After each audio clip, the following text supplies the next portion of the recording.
आगोको वर्णमाला मलाई लगेर अगेनोमा सल्काउनु पर्ने थियो। मलाई लगेर अगेनोमा सल्काउनु पर्ने थियो। अगेनोमा सल्किन पाएको भए चिसो पन्छ्याएर न्यानो छर्ने थिएँ। भात भान्सामा भूमिका खेल्ने थिएँ। आउँदैछन् कि कोही पाहुना, विश्वासको पुरानो काँधमा बसेर जनाउदिने थिएँ। मलाई लगेर अगेनोमा सल्काउनु पर्थ्यो।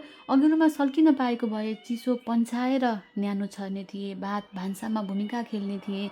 आउँदैछन् कि कोही पाहुना, विश्वासको पुरानो काँधमा बसेर जनाउदिने थिएँ।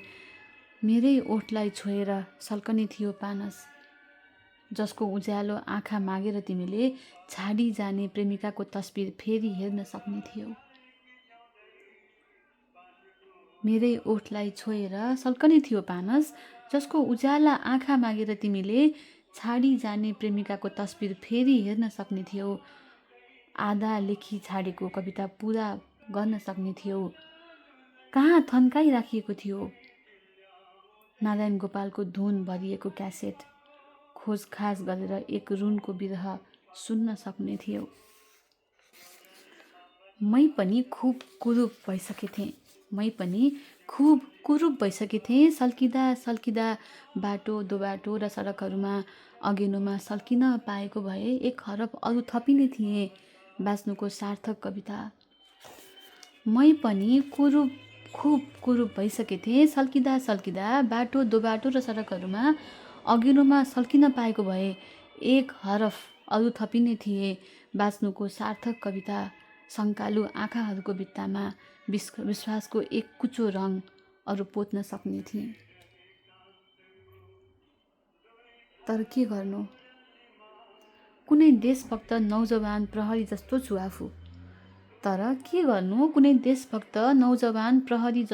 आफू। झिकिएको छ आफैबाट आफ्नो चेतना र सञ्चालित छु कुनै माथिको आदेशबाट। तर के गर्नु, कुनै देशभक्त नौजवान प्रहरी जस्तो छु आफू। झिकिएको छ आफैबाट आफ्नो चेतना र सञ्चालित छु कुनै माथिको आदेशबाट। पुतलीहरूको पखेटा जला, हवस साप। किताबको पानाहरू जला, हवस साप। फलका हाँगाहरू जला, हवस साप। कहिले त लाग्छ कति शानदार हुने थियो जीवन कि कुनै बिरामीको लागि पानी उमालिरहन पाए, सुत्केरी ढाडको लागि कोइला जलिरहन पाए।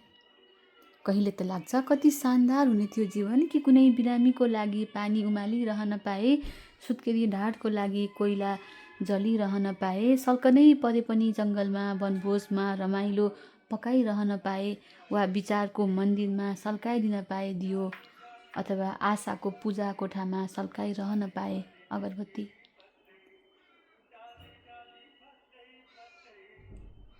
जल्नु जलाउनु मेरो धर्म, तर किन उठायो मेरो गलत फाइदा। जल्नु जलाउनु मेरो धर्म, तर किन उठायो मेरो गलत फाइदा। किन सल्कायो मलाई फुलहरूको घाँगरमा, किन जलायो मलाई चराहरूको गुडमा। यात्रुहरू बोकी हिँडेको बसभित्र पेट्रोल छर्केर मलाई किन सल्कायो। बेउत्तर जलाउँदा जलाउँदा धेरै पछि आज आफ्नै प्रश्नहरूको अलि भिन्न जवाफ पाएको छु मैले। कि म तिम्रो छानामा पनि सजिलै उक्लन सक्ने रहेछु।